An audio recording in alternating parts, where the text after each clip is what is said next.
জয়গুরু। আজকে ওই শেষে ঠাকুর অনুকূলচন্দ্রের সহস্রলিখিত একমাত্র গ্রন্থ ওই সত্যানুসরণের চলার সংকেত থেকে আগের দিনের পর যে আমরা অংশটুকু পাঠ করব এবং ব্যাখ্যা করার চেষ্টা করব। ঠাকুর লিখছেন, নিজে ঠিক থেকে সবাইকে সৎভাবে খুশি করতে চেষ্টা করো, দেখবে সবাই তোমাকে খুশি করতে চেষ্টা করছে। সাবধান, নিজত্ব হারিয়ে কাউকে খুশি করতে যেও না, তাহলে তোমার দুর্গতির সীমা থাকবে না। আবার পড়ছি, নিজে ঠিক থেকে সবাইকে সৎভাবে খুশি করতে চেষ্টা করো, দেখবে সবাই তোমাকে খুশি করতে চেষ্টা করছে। সাবধান, নিজত্ব হারিয়ে কাউকে খুশি করতে যেও না, তাহলে তোমার দুর্গতির সীমা থাকবে না। ইংরেজি করলে দাঁড়ায় এই যে being just, try to make everyone happy in an honest way.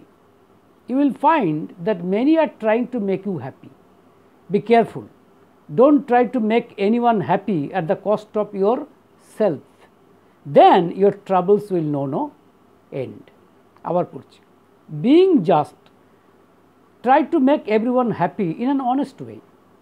You will find that many are trying to make you happy. Be careful. Don't try to make anyone happy at the cost of yourself. Then your troubles will know no bound.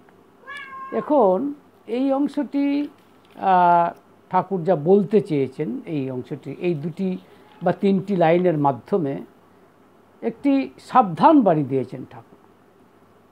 মানে বার্তাটি হচ্ছে, আমি যেটুকু বুঝেছি সেটা হচ্ছে যে নিজত্ব হারাতে নিষেধ করছেন ঠাকুর। শিরদাঁড়াটা বিক্রি করো না, অর্থাৎ প্রিন্সিপাল, অর্থাৎ তোমার যে নিয়ম নীতি তাকে কোনোভাবেই কম্প্রোমাইজড হতে দিও না। এইটা হচ্ছে মূল বার্তা। অবশ্যই মানে সৎভাবে প্রত্যেককে তোমার সাধ্য অনুযায়ী খুশি করো, ইন রিটার্ন তারাও তোমাকে খুশি করবে।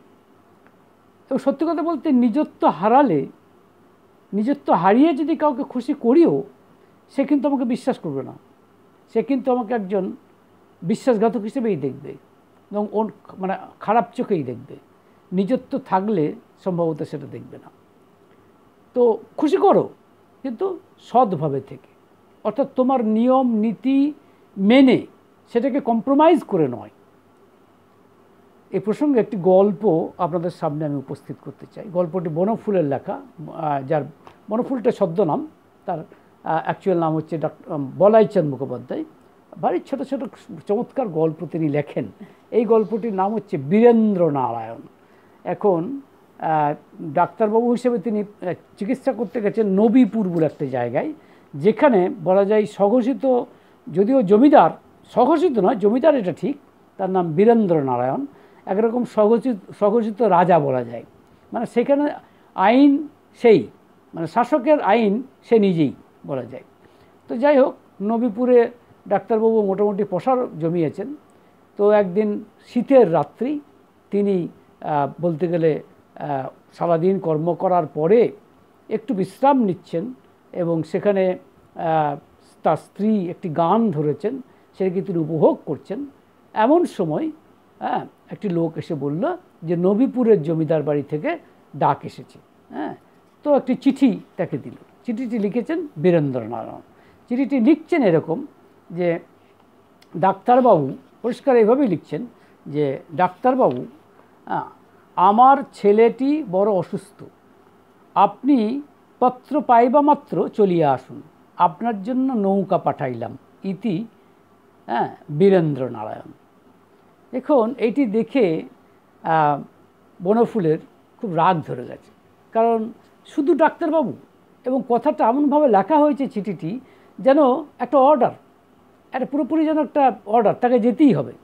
এমনকি মাননীয় ডাক্তারবাবু বা সম্মানীয় ডাক্তারবাবু এই ধরনের কোনো কথাই তিনি উচ্চারণ করেননি বা লেখেননি।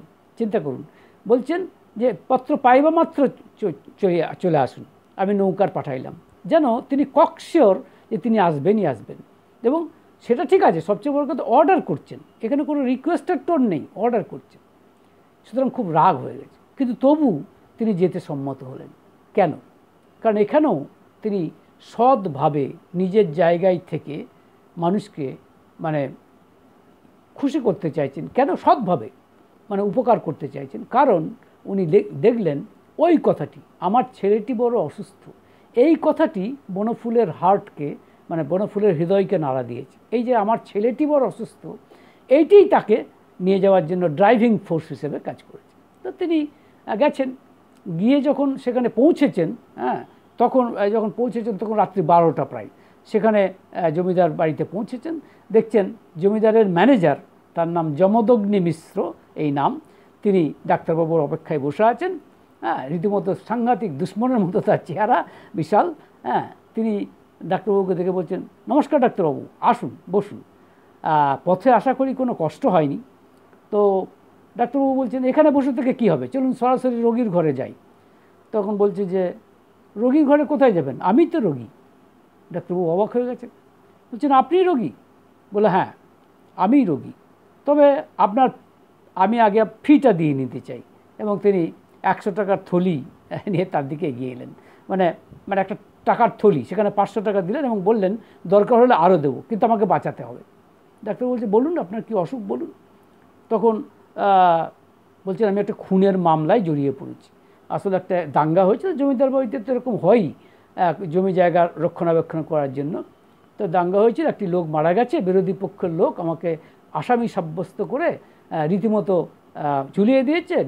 উকিলবাবু বলছেন একমাত্র ডাক্তারি মেডিকেল সার্টিফিকেট ছাড়া তোমার বাঁচার কোনো উপায় নেই, এবং সেই মেডিকেল সার্টিফিকেটে লিখে দিতে হবে যে ঘটনার দিন আমি আপনার চেম্বারে গুরুতর অসুস্থ ছিলাম, এরকমভাবে আমাকে দিন। তখন ডাক্তারবাবুর মানে রীতিমতো পা থেকে মাথা পর্যন্ত তিনি জ্বলে গেছেন, কারণ মিথ্যা কথা লেখা হয়েছে যে একটি ছেলের অসুস্থ দেখিয়ে তাকে আনা হয়েছে। তখন রীতিমতো রাগ হয়ে গিয়ে তিনি পরিষ্কার বললেন যে আমি পারবো না, আমি একজন চিকিৎসক, আমি চিকিৎসা করতে এসেছি, এই মেডিকেল সার্টিফিকেট মিথ্যা মেডিকেল সার্টিফিকেট দেওয়ার জন্য নয়। তখন সেই ম্যানেজার বলছে ডাক্তারবাবু ফাঁসির দড়ি গলায় আটকে গেছে, আপনি বাঁচান আমাকে। তখন ডাক্তারবাবু পরিষ্কার বললেন, দেখুন আমাকে মাফ করবেন, আমি মিথ্যা সার্টিফিকেট লেখা আমার পেশা নয়, এবং এমনভাবে এই রাত্রে আমাকে এভাবে মিথ্যা কথা বলে এইভাবে নিয়ে এসে আপনারা অত্যন্ত অন্যায় করেছেন, যাই হোক চললাম, নমস্কার বলে তিনি চলে যাচ্ছেন। তখন জমিদারবাবু ওই ম্যানেজার তার সামনে পথ আটকে বলছে, শুনুন এখানে একটা কথা শুনে রাখুন, নবীপুরে চোখ রাঙানোর মতো অধিকার মাত্র একটি লোকেরই আছে, তিনি জমিদার বীরেন্দ্র নারায়ণ। তিনি যদি বিরূপ হন তাহলে তার জমিদারিতে আপনি বাস করতে পারবেন না, অর্থাৎ কমপ্লিট থ্রেট। এগুলো দেখবেন রাজনৈতিক নেতারাও খুব দেয়, বিশেষ করে শাসক দলে যারা থাকে, যাদের মানে administration, police and everything is there, তারা কিন্তু অনেক সময় ভেলড থ্রেট দেয়। ভেলড থ্রেট মানে ছদ্মবেশে থ্রেট দেয়। ভেবে দেখবেন এখানে বাস করতে পারবেন কিনা, পাড়াতে বাস করতে পারবেন কিনা, এই ধরনের থ্রেট দেয়। কোনো একটা মানে দেখলেই, কোনো একটা সত্যই যদি কোনো সত্য কথা বলে যেটা তাদের ইন্টারেস্টের এগেনস্টে যায়, তখন কিন্তু তারা এই ধরনের থ্রেট দিয়ে থাকে। ঠিক একই ধরনের থ্রেট কিন্তু ডাক্তার বলেছেন দিলেন এই ম্যানেজার বাবু। আর তখন উনি কিন্তু তা সত্ত্বেও তার নিজত্ব হারাননি, তার ব্যক্তিত্ব কখনো হারাননি। তাই তিনি বলে উঠলেন, বেশ তাহলে থাকবো না, চলে যাব, কিন্তু তাও আমি মিথ্যা সার্টিফিকেট দেবো না। তখন শেষবারের মতো চেষ্টা করার জন্য ওই যমদগ্নি মিশ্র অর্থাৎ ম্যানেজার বললেন, আচ্ছা যদি এই 500 টাকার পরিবর্তে 5000 টাকা দিই। দেখুন এটা কিন্তু খুব মজার কথা, কিন্তু বলা একটা গল্প আছে, অন্য গল্প, যেটাকে বলে 1 লাখি চোর। 1 লাখি চোর মানে কি, তাকে কোনো একটা খারাপ কাজ করতে বলা হচ্ছে, সে করছে না, বলছে 10,000 টাকা নিন, ঠিক আছে 10,000 টাকা নেবেন না, বলছে না। 50,000, বলছে না 50,000 দিলেও নেব না। তো হচ্ছে 1 লাখ। যখন 1 লাখ বলেছে তখন তার মন খানিকটা দুর্বল হয়ে গেছে। 1 লাখের জন্য সে চুরিটা করলো, অর্থাৎ অন্যায়টা করলো, এই জন্য বলে 1 লাখই চোর। যাই হোক, দুর্নীতিগ্রস্ত যা হয় আর কি। কিন্তু ডাক্তারবাবু নিজত্ব হারাননি এত জেনেও, কারণ এবং তিনি অনেক ভেবে দেখেছেন, কারণ সেখানে তিনি প্রসাদ জমিয়েছেন, স্বাভাবিকভাবে সেখান থেকে চলে যাওয়াটা সহজ নয়, কিন্তু তা সত্ত্বেও তিনি যাওয়াই ঠিক করলেন। এই মানে অন্যায়ের কাছে তিনি মাথা নত করবেন না, অন্যায়ভাবে তাকে ডেকে আনা হয়েছে এবং মিথ্যা সার্টিফিকেট নেওয়া করা হয়েছে। তখন তিনি বললেন, আপনি যে 5,000-এর কথা বললেন, 1 লাখ টাকা দিলেও আমি দেব না, বলে তিনি চলে এলেন। এখন বাড়িতে এসে তার স্ত্রীকে বললেন যে এখানকার বাস গোটাতে হবে। তার স্ত্রী অবাক হয়ে গেছে, কেন, হঠাৎ এরকম কেন? তিনি সম্পূর্ণ ব্যাপারটা বললেন। তখন তার স্ত্রী বললেন, আচ্ছা ঠিক আছে, তাহলে চলো। তার স্ত্রীও বুঝলেন এবং তার পরের দিন সকালবেলায় তাদের যা কিছু আছে পর্দা পটলি নিয়ে মানে গরুর গাড়িতে করে ওনারা সেই জায়গা ছেড়ে যাবার মানে বলা যায় প্ল্যান করছে। হঠাৎ দেখেন একটা ঘোড়াতে করে একজন অত্যন্ত সুদর্শন চেহারার লোক আসছেন, হাঁপাতে হাঁপাতে এসে দাঁড়িয়েছেন এবং বলছেন, নমস্কার। ওনাকে দেখে ডাক্তারবাবুকে বলছেন, আপনি ডাক্তারবাবু? আর ডাক্তারবাবু অবাকে বলছে, আগে হ্যাঁ আমি। তো আপনি? বলছেন, আমি বীরেন্দ্র নারায়ণ, আপনার কাছে আমি ক্ষমা চাইতে এসেছি। কিন্তু এসব কি? বলো কি? এই যে আমি কোথায় যাচ্ছেন? আমার মালপত্র বলছেন যে আমি চলে যাচ্ছি এখান থেকে। তো না না, সেসব কি, পাগল নাকি? আপনাকে কিছুতেই আমি যেতে দেবো না। আপনার মতো লোকের সঙ্গে সঙ্গ করা বা আপনার মতো লোকের সঙ্গ লাভ করা একটা সৌভাগ্য। টাকা খরচ করলে মিথ্যে সার্টিফিকেট অনেক পাওয়া যায়। ও জমদগ্নি সিভিল সার্জনের কাছ থেকে সার্টিফিকেট নিয়ে এসেছে। কিন্তু আপনার কথা শুনে আমি মুগ্ধ হয়ে গেছি। দুপুর রোদে তাই ছুটে এলাম আমি। যাওয়া আপনার হবে না, প্লিজ। বীরেন্দ্রনাথ হাত জোর করিলেন, যাওয়া হলো না বলে এইখানেই গল্পটি শেষ হয়েছে। আপনার মানে ব্যাপারটা বুঝে দেখুন যে বীরেন্দ্রনাথ পরিষ্কার বলে দিলেন যে অন্য আরও উঁচু র্যাঙ্কের লোক থেকে তিনি অলরেডি মেডিকেল সার্টিফিকেট জোগাড় করে নিয়েছেন। It's so. কিন্তু ওই যে তার নিজস্ব থেকে বিসর্জন দেয়নি, তার এই যে মানে এই জন্য তাকে কিন্তু শ্রদ্ধা করলেন, তাই তিনি এরকম কথা বললেন। এই কাজে এটা বুঝে নিতে হবে যে প্রিন্সিপালকে, নীতিকে কখনো বিসর্জন দিতে নেই। ঠাকুর অনুকূলচন্দ্র তার সারা জীবন দিয়ে এটা করেছেন, আমরা লক্ষ্য করে যদি দেখি। কারণ তিনি নিজস্বতা বজায় রেখেছেন। তিনি 18 বছর বয়সে যা বলেছেন, 18টাকে উল্টে দিন, অর্থাৎ 18কে ঘুরিয়ে দিন, 81 করুন। মোটামুটি 81 বছরের মতো তিনি বেঁচে ছিলেন, তিনি তাই করেছেন। তিনি তার স্ট্যান্ড পয়েন্ট থেকে কখনোই বিচ্যুত হননি। তিনি যা বলেছেন 18 বছর বয়সে, 81 বছর বয়সেও তাই বলেছেন। যেমন ধরুন, তিনি বর্ণাশ্রম মানতেন। তিনি বলেছেন যে আমার ভগবান এক এবং একমাত্র। হ্যাঁ, তিনি মানে 10 জন তো দূরের কথা, তিনি 2 জনও নন। এবং তিনি বলেছেন আমাদেরকে পূর্ব পুরুষোত্তমদের শ্রদ্ধা করতে হবে, কিন্তু বর্তমান পুরুষোত্তমকে অনুসরণ করতে হবে, এরকম কতগুলি কথা। এবং তিনি প্রতিলোম বিবাহ যাতে না হয় সেই কথা বলেছেন, অনুলোম বিবাহের প্রবর্তন করতে বলেছেন। এরকম কতগুলি নীতি তিনি আমাদের দিয়েছেন। এই নীতিগুলি নিয়ে আপনার অনেকের প্রশ্ন থাকতে পারে, যেগুলো ঠিক সব বেঠিক, বা কোনো একটা সেটা হয়তো ঠাকুরের সঙ্গে আমার মিলছে না, এরকম হতেই পারে। কিন্তু কথাটা সেটা নয়। কথাটা হচ্ছে তিনি তার নিজস্বতা কখনোই ত্যাগ করেনি। এই জন্যই তিনি পুরুষোত্তম।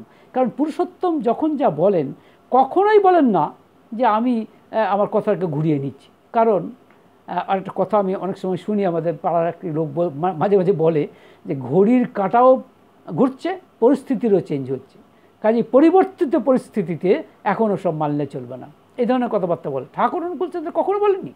তিনি কখনো বলেননি যে ইতিমধ্যে আমি যখন 18 বছর বয়সে বলেছিলাম, এখন আমি 81, অলমোস্ট ইসি I would like to say that's 63 years হয়ে গেছে, তো তার মধ্যে অনেক পরিবর্তন হয়েছে, পরিস্থিতি পরিবর্তন হচ্ছে, সুতরাং বর্ণাশ্রমটা আমি ঠিক নয়, বা এখন চেঞ্জ একটু পরিমার্জিত করে বলবো। Never. What ever he deemed appropriate, কিন্তু he did never deviate from his own standpoint. Here lies the speciality of Sri Thakur Anukulchandra. You may argue, you may give several reasons in favor of him or against him. That's another issue altogether. But what is important, যে ঠাকুর অনুকূলচন্দ্র তার নিজের বক্তব্য থেকে, তার নিজের stand থেকে কখনোই দূরে সরে যাননি। এটা কখনোই তিনি দূরে সরে যাননি। কাজেই এইটা বুঝতে হবে। কিন্তু যেমন আমরা লক্ষ্য করে দেখুন, শরৎচন্দ্র চট্টোপাধ্যায় যখন তার সাথে দেখা করতে গিয়েছিলেন, ঠাকুর সবসময় আশার প্রতীক। তিনি নিরাশাবাদকে পছন্দ করেন না, নেগেটিভিটিকে প্রশ্রয় দেন না। তো শরৎচন্দ্র চট্টোপাধ্যায়ের সঙ্গে কথাবার্তা বলতে বলতে হচ্ছিল কথা, এবং শরৎবাবু খানিকটা নিজেই বলছিলেন যে সমাজে আমি এত অবক্ষয় দেখেছি, এত খারাপ জিনিস দেখেছি, এবং মানুষই আমার কাছে এসে স্বীকারোক্তি করেছে। আমার সাহিত্যে আমি সেগুলোকে ব্যক্ত করেছি, মানে তাদের কথা আমি বলেছি, এরকম বলেছেন। তো ঠাকুর বলতেন, দেখুন আমার কাছেও কম লোক স্বীকারোক্তি দেয়নি, কিন্তু আমি এটাই আপনাকে জানতে চাই যে আপনি সমস্যার কথা লিখেছেন, কিন্তু সমাধানের আলোক কি দিয়েছেন? যদি সমাধানের আলোক দিতেন তাহলে খুব ভালো হতো। আপনি খুব সুন্দর লেখেন, কোনো সন্দেহ নেই, কিন্তু সমস্যাটাই তুলে ধরলাম। আমি কোনো আলোর সন্ধান দিতে পারলাম না, তাদেরকে শুধু ফ্রাস্ট্রেশনটাকেই মানে প্রাধান্য দেওয়া হয় না। এটা ঠাকুরকে বলেছিলেন, ঠাকুর বলেছিলেন শরৎচন্দ্র চট্টোপাধ্যায়কে। কিন্তু শরৎচন্দ্র চট্টোপাধ্যায় বলেছেন আমি তো দেখেছি এইগুলো। ঠাকুর বলছেন আমিও তো দেখেছি, আমি যে জানি না তা নয়, নট দ্যাট আপনি যেগুলো লিখেছেন সেগুলো ভুল, কিন্তু আপনি আশার আলো জাগান, তবেই তো মানুষ আপনার কাছ থেকে পেতে মানে আপনার কাছ থেকে আশা পাবে, আপনার কাছ থেকে ভরসা পাবে, আপনার কাছ থেকে বল পাবে। আমরা জানি না, কিন্তু শরৎচন্দ্র চট্টোপাধ্যায় তারপর দেখা করার পরে যে উপন্যাসটি লিখেছিলেন তার নাম বিপ্রদাস। অর্থাৎ শরৎচন্দ্র যে ধরনের কথা মানে যে ধরনের টিউন তার সাহিত্যে লিখে থাকেন, এই বিপ্রদাস উপন্যাসটি তার থেকে যেন একটি স্বতন্ত্র উপন্যাস। এখানে আছে আশার কথা, আনন্দের কথা, ভরসার কথা, এরকম আছে, এইরকম একটা নির্মাণ আছে। তো এরকম ঠাকুরের একটা স্বভাব। ঠাকুর কোনোদিন মৃত্যু পছন্দ করতেন না, মৃত্যুর এগেনস্টে তিনি বারবার বলেছেন মরো না, মেরো না, পারো তো মৃত্যুকে অবলুপ্ত করো। This was the statement of Shri Thakur. এবং তিনি তার এই স্টেটমেন্ট থেকে কখনো সরে যাননি এবং তিনি নিজে কখনো আচরণও করেননি। যেমন ধরুন, প্রসঙ্গক্রমে বলি, প্রখ্যাত কথা সাহিত্যিক শীর্ষেন্দু মুখোপাধ্যায়, তিনি একটা সময় আপনারা জানি তিনি তার জীবনের উপর বীতশ্রদ্ধ হয়ে গেছিলেন এবং তিনি প্রায় আত্মহননের পথে যাচ্ছিলেন। তখন ঠাকুরের কাছে গিয়ে তিনি এই কথাটি বলেছিলেন যে আমার বাঁচতে ইচ্ছে করে না। দেখুন, ঠাকুর তখন অসুস্থ, তার শরীর ভেঙে গেছে, নানা কারণে নানাভাবে তিনি জর্জরিত। তিনি তো চুপ করে থাকতে পারতেন, কিন্তু চুপ করে থাকেননি। বললেন না, তুমি বরং উল্টোটা ভাবো, তুমি অমৃতের সন্তান, তুমি মরার কথা চিন্তা করছো কেন, তুমি বরং উল্টোটা ভাবো। অর্থাৎ যে একই স্ট্যান্ড। লক্ষ্য করে দেখুন, এই যেমন ধরুন শরৎচন্দ্র চট্টোপাধ্যায়কে যদি ঠাকুর বলতেন আপনার লেখা এত সুন্দর আর এত ভালো লাগে যে আপনার লেখার জন্য আমি অপেক্ষা করে বসে থাকি, তার মানে এটা তিনি বলতে পারতেন, তাতে শরৎচন্দ্র হয়তো আপাতভাবে খুশিও হতেন, কিন্তু সেটা ঠাকুর বলতে পারেন না, কারণ এটা তিনি তাতে তার নিজস্বতা হারাবেন। তাই তিনি যা ভালো বোঝেন সেটাই বলেছেন। যেরকম একই কথা দেখছি, এবং দেখুন শরৎচন্দ্র চট্টোপাধ্যায় কিন্তু ঠাকুরের উপর রাগ করেছেন এরকমটা বোঝা যায়নি। যেমন একবার আলোচনা প্রসঙ্গে লেখা আছে, দেখতে পাবেন, শ্রীকুমার বন্দ্যোপাধ্যায় সম্ভবত, তিনি সাহিত্যের একজন খ্যাতনামা ব্যক্তিত্ব, তিনি এবং বিদগ্ধ তো বটেই। তিনি একবার গিয়েছিলেন দেওঘরে, এখানে সাহিত্য মানে আমাদের ঋত্বিক কনফারেন্সে তাকে সভাপতি করা হয়েছিল, তিনি একটু মূল্যবান বক্তব্য পেশ করেছিলেন। তারপরে যখন ঠাকুরের সঙ্গে দেখা করতে এলেন তখন ঠাকুর বললেন আপনাকে পেয়ে যেন মনে হচ্ছে রসগোল্লা পাইছি, বলে এই যেন এক ধরনের স্তুতি করছেন। দেখুন, স্তুতি করছেন, এটা সবভাবে তিনি খুশি করছেন, কিন্তু যে মুহূর্তে সাহিত্যের কথা এসেছে সঙ্গে সঙ্গে কিন্তু তিনি বলছেন যে সাহিত্যে কিন্তু যা করবেন তাতে হিত সাধন করতে হবে, স্বহিত। অর্থাৎ তার সাহিত্যের মধ্যে হিত কথাটা আছে। যদি সাহিত্য কোনো এরকম সাহিত্য হয়, অত্যন্ত দুর্দান্ত প্রতিভা, কোনো সন্দেহ নেই, এবং সেই প্রতিভার বলে এমন একটা সাহিত্যের আমদানি করা হলো যাতে মানুষ খুব সাগ্রহে সেগুলোকে অ্যাকসেপ্ট করবে, কিন্তু তাতে আলটিমেটলি হয়তো সত্যিকারের হিত সাধন হবে না, তাহলে সেটা সাহিত্য নয়। এটা ঠাকুরের বক্তব্য। এতে শ্রীকুমার বন্দ্যোপাধ্যায়ের হয়তো মতান্তর কথান্তর ছিল, কিন্তু ঠাকুর কোনোভাবেই তার নিজস্বতা মানে বিসর্জন দেননি। শ্রীকুমার বন্দ্যোপাধ্যায়কে খুশি করার জন্য তার বক্তব্য থেকে, তার স্ট্যান্ড পয়েন্ট থেকে, তার নীতি থেকে এক চুল তিনি বিচ্যুত হননি। তাই ঠাকুর বলছেন নিজত্বকে হারিও না, তাহলে তোমার আর কিছু থাকবে না।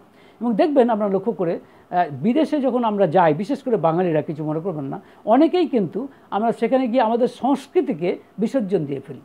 সেখানে আমরা যথারীতি মদ, মাংস ইত্যাদি, যেমন ওদের কালচারে খারাপ বলছি না, কোনো কালচার খারাপ ভালোর কথা নয়, কিন্তু আমার যে জন্মার্জিত সংস্কার এবং সংস্কৃতি, তাকে মুহূর্তের মধ্যে বিসর্জন দেওয়ার মধ্যে এক ধরনের মাদকতা যেন কেউ খুঁজে পায়। আপনারা শুনলে অবাক হবেন, রামকৃষ্ণদেব তার একটি মস্ত বড় কন্ট্রিবিউশন হচ্ছে তদানীন্তন ভারতে ওই সমস্ত কিছু যুবক বা কিছু মানুষেরা বা বাবু যারা ইংরেজদের দ্বারা চাকরি করতো বা যাই হোক পয়সা করি যাদের ছিল, তারা কিন্তু মায়েদেরকে অন্য দৃষ্টিতে, নারীকে অন্য দৃষ্টিতে দেখতে শুরু করেছিল।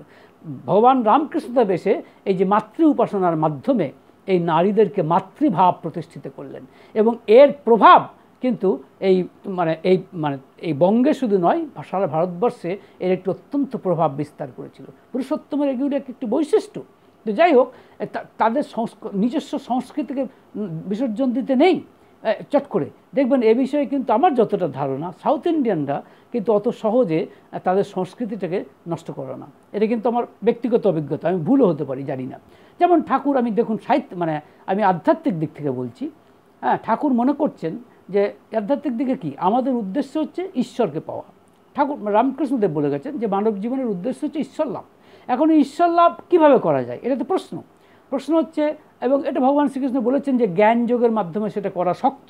ভক্তিযোগকে তিনি অত্যন্ত প্রশংসা করেছেন, কারণ ভক্তিযোগে একজন সাকার ভগবানকে মানে চিন্তা করা হয় বা সাকার ভগবানের উপাসনা করা হয়, কিন্তু জ্ঞান যোগে নিরাকার ভগবান উপাসনা করা করতে ভগবান শ্রীকৃষ্ণ নিজেই বলছেন, হ্যাঁ, পরিষ্কার বলছেন যে ক্লেশোধিকতরস তেষাং অব্যক্ত শক্ত চেতসাম অব্যক্তা হি গতির দুঃখম দেহবৎ ভীর ব্যাপতে।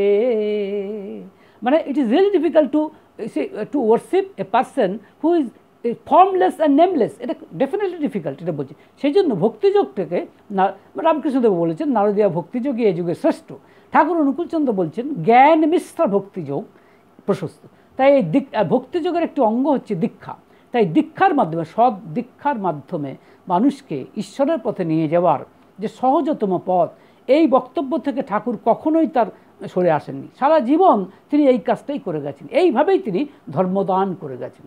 এখন আপনারা প্রশ্ন তুলতে পারেন, বিতর্ক থাকতে পারে, অনেক কিছু কথাটা সেটা নয়। তিনি যেটাকে ঠিক মনে করেছেন সেইটার থেকে তিনি এক চুল সরে আসেন জীবনে।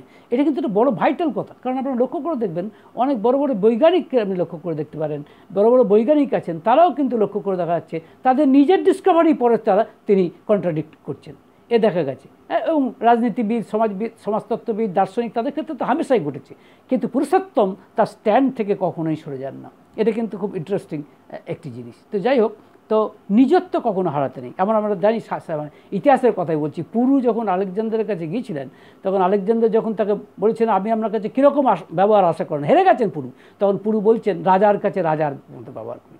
তো যাই হোক, কিন্তু আমরা কেন আমাদের সংস্কৃতিকে বা আমাদের নিজত্বকে হারাই, এটার একটি কারণ আছে। কারণটি হচ্ছেই যে আমরা, হ্যাঁ, বৃত্তি প্রবৃত্তির ফাঁদে পা দিই। তখনই ধরুন কেউ হয়তো আমাকে বললো যে এই যেমন কত মানুষকে দেখছেন না, ঘুষ নিচ্ছে, দুর্নীতি করছে, কেন? টাকার লোভ, অর্থাৎ লোভ নামক এই বৃত্তিটা তাকে খেয়ে ফেলছে। কী করবেন? ভগবানই তো এই বৃত্তি প্রবৃত্তিগুলো সৃষ্টি করেছেন, এবং ভগবান স্বীকার করছেন, বলছেন যে এই বৃত্তি প্রবৃত্তির মানে হাত থেকে রক্ষা পাওয়া এত সহজ নয়। এটা ভগবান শ্রীকৃষ্ণের নিজে বলছেন। বলছেন, এটা সম্ভবত 7ম অধ্যায় 14 নম্বর শ্লোক, if I am not so much mistaken. হ্যাঁ, এটা সম্ভবত ইয়েস 7ম অধ্যায় 14 নম্বর শ্লোক, যেখানে ভগবান শ্রীকৃষ্ণ বলছেন দৈবী হেষা গুণময়ী মম মায়া দূরত্বয়া মামেব যে প্রপদ্যন্তে মায়ামেতম তরন্তিতে। মানে আমার এই যে মায়া, এটাকে অতিক্রম করা, এটার বাঁধন মানে অস্বীকার করা, মায়া পিশাচির যখন গলায় বেরিয়ে দেয় সেটাকে আমরা যেন সেধে নিই, কারণ এটা ভালো লাগে খুব। হ্যাঁ, এটাকে অতিক্রম করা, এর মায়ার নাগপাশ থেকে বেরিয়ে আসা এত সহজ নয়। ভগবান শ্রীকৃষ্ণ বলছেন 7ম অধ্যায় 14 নম্বর। তবে হ্যাঁ, তিনি অভয় দিচ্ছেন যে আমাকে যে আশ্রয় করেছে সে কিন্তু মায়ার ওপারে চলে যায়, অর্থাৎ মায়াকে অতিক্রম করতে পারে। তিনি বলছেন this divine maya of mine, is really very difficult to cross over, which is constituted by gunas or attributes. So this divine maya of mine, which is constituted by gunas, that is attributes, is very difficult to cross over. But a man who has taken refuge in me alone can cross over this particular divine maya or illusion. এটাকে কিন্তু সে অতিক্রম করতে পারে। এটাও কিন্তু ভগবান শ্রীকৃষ্ণ এই অভয়বাণীটাও দিয়েছেন। তাই নিজস্বতা বজায় রাখতে গেলে সৎভাবে খুশি করো, ডেফিনেটলি যত পারো সাধ্য অনুযায়ী সৎভাবে, নিজের নীতিকে বিসর্জন না দিয়ে, নিজের নিয়ম নীতিকে বিসর্জন না দিয়ে, অবশ্যই আমাকে মানুষের জন্য উপকার করতে হবে, কোনো সন্দেহ নেই। কিন্তু এটাও পাশাপাশি সত্য যে কিন্তু আমার নীতিকে বিসর্জন দিলে হবে না। এইখানেই প্রশ্ন আসছে যে আমি যদি নীতিকে, আমার নীতিকে বিসর্জন দিচ্ছি কেন, আবার বলছি ওই মায়ার জন্য। কারণ ঠাকুর একটি বাণী আছে, কেন এই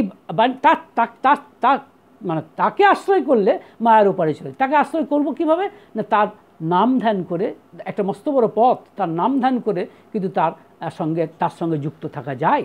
হ্যাঁ, কিন্তু এই জন্য ঠাকুর একটি বাণী দিয়েছেন, বাণীটা আমি সম্পূর্ণ বলতে পারছি না, কথাটা এরকম যে নাম নিরতি ভাঙল যেই, বাড়ল মনের ডাংবাজি, বৃত্তিরোচক যা পেল তাই, তাতেই হলো সঙ্গে সঙ্গে রাজি। এরকম একটি, আমার কথাটা সম্পূর্ণ ঠিক নয়, অনেকটা এরকম। অর্থাৎ যে মুহূর্তে আমি ঈশ্বরকে ভুলে গেলাম, যে মুহূর্তে আমি নাম ধ্যান ভুলে গেলাম, তখন বৃত্তি প্রবৃত্তি যখন মায়া পিশাচি যখন আমার গলায় বেরিয়ে দিল, তখন যেন আমি সেধে, যেহেতু বৃত্তি রোচক খুব মুখরোচক, তাই সেধে যেন সেই মায়া পিশাচির বেরিটা গলায় পড়লাম। এই তো সেখান থেকে বেরিয়ে আসতে গেলে আমাকে কাকে ধরতে হবে? অবশ্যই যিনি মায়াধীশ তাকেই ধরতে হবে। Who is beyond illusion, who is beyond this maya, তিনি কে? অবশ্যই ঈশ্বর, অর্থাৎ পুরুষোত্তম, দ্য সুপ্রিম পার্সন। আমি মনে করছি যেহেতু শ্রী ঠাকুর অনুকূলচন্দ্র আমার ধারণা অনুযায়ী এই যুগের যুগ পুরুষোত্তম, তাই তিনি হচ্ছেন মায়াধীশ, তাকে ধরতে হবে। I will have to adhere to him only then I can have the power to cross over this power, or you can say this power of Maya, or you can say this particular illusion or delusion, whatever you may call it. But we can say the obsession of complex. If you want to come out from the vicious cycle of the obsession of complexes, then you will have to get yourself attached with that supreme person. Only then you can. Otherwise আপনি পারবেন না। যদি আপনার ideal, অর্থাৎ আপনার আদর্শ যদি কতগুলো ভাব হয়, তাহলে পারবেন না। কিন্তু আবার বলছি, ঠাকুর বারবার বলছেন আইডিয়াল ইজ নো আইডিয়া, আদর্শ কিন্তু কোনো ভাব নয়।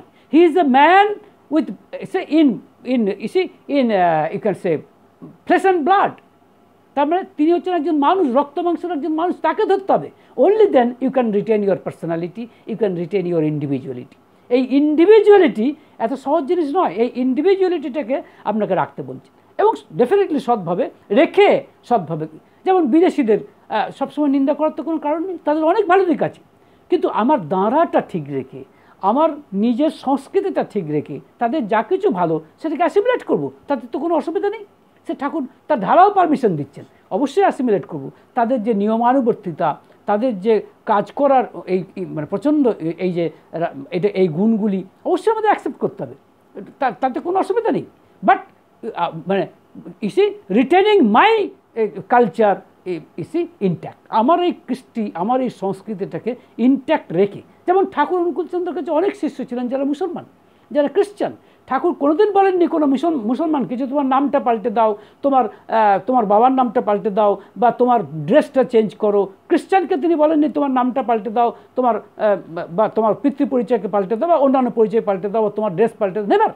বলছেন তুমি তোমার মতো করো, তোমার সংস্কৃতি, তোমার কৃষ্টি কখনোই পরিত্যাগ করো না। এটা ঠাকুরের কথা।